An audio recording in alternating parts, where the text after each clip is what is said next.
កម្មវិធីប្រកួតពានរង្វាន់សហគមន៍ស្ត្រីឆ្នាំក្នុងសេដ្ឋកិច្ចបៃតងឆ្នាំ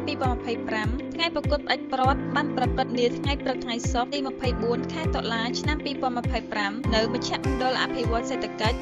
WEE Center សមាគមសហគមន៍ស្ត្រីកម្ពុជា CWEA បានរៀបចំការប្រកួតពានរង្វាន់សហគមន៍ស្ត្រីឆ្នាំក្នុងសេដ្ឋកិច្ចបៃតងឆ្នាំ2025តាមធានបទពីទស្សនវិស័យទៅជាបេសកកម្មសហគមន៍ស្ត្រីជំរុញឆ្ពោះទៅកាន់សេដ្ឋកិច្ចបៃតងកម្មវិធីនេះទទួលបានការចូលរួមពីគណៈកម្មការផ្ដល់ពិន្ទុនិងវិតម្លៃប្រកបដោយសុក្រភាពពីសំណាក់ថ្នាក់ដឹកនាំនៃស្ថាប័នជាតិនិងអន្តរជាតិរួមមាន 1. លោកជំទាវ ឡៃណាវិនរដ្ឋលេខាធិការនៃក្រសួងឧស្សាហកម្មវិទ្យាសាស្ត្របច្ចេកវិទ្យានិងនវានុវត្តន៍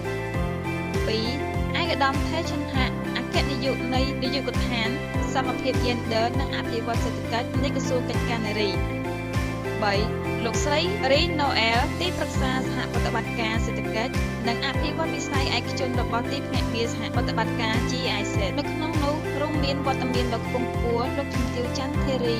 ជាប្រធានសមាគមក្រុមប្រឹក្សាពិបាលគណៈកម្មាធិការក្រុមប្រតិបត្តិសមាជិកាចំនួនប្រមាណ 70 នាក់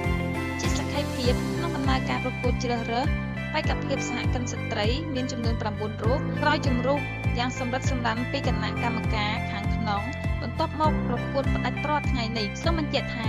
បេក្ខភាពមកពីអាជីវកម្មវិស័យខុសៗគ្នា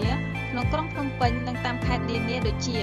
សៀមរាបកំពង់ឆ្នាំងនិងកំពតផងដែរមានចំណាប់អារម្មណ៍នៅក្នុងកម្មវិធីប្រកួតពានរង្វាន់សហគមន៍ស្ត្រីឆ្នាំក្នុងសេដ្ឋកិច្ចបៃតងឆ្នាំ2025នេះឱកាសនេះលោកជំទាវ ច័ន្ទភារីប្រធានសមាគមសហគមន៍ស្ត្រីកម្ពុជាបានឲ្យដឹងថាការរៀបចំកម្មវិធីប្រកួតនៅថ្ងៃនេះគឺធ្វើឡើងនៅក្នុងគោលបំណងដើម្បីផ្ដល់ឱកាសដល់សហគមន៍ស្ត្រី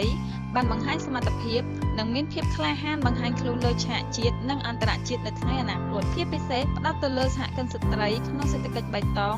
ដើម្បីផ្សព្វផ្សាយសមភាពយេនឌ័រលើកកម្ពស់សេដ្ឋកិច្ចសហគមន៍ស្ត្រីពង្រឹងភាពអង់អាចក្លាហានរបស់សហគមន៍ស្ត្រីនិងការធ្វើអាជីវកម្មរបស់ស្ត្រីដែលផ្ដោតទៅលើសេដ្ឋកិច្ចបៃតងនិងការអភិវឌ្ឍសេដ្ឋកិច្ចបរិស្ថានសង្គមនិងវប្បធម៌តាមរយៈការធ្វើធុរកិច្ចដែលមានការយកចិត្តទុកដាក់ពីផលប៉ះពាល់បរិស្ថានការលើកកម្ពស់សុខដុមលភាពសង្គមការថែរក្សានិងលើកស្ទួយសេដ្ឋកិច្ចបរិស្ថាន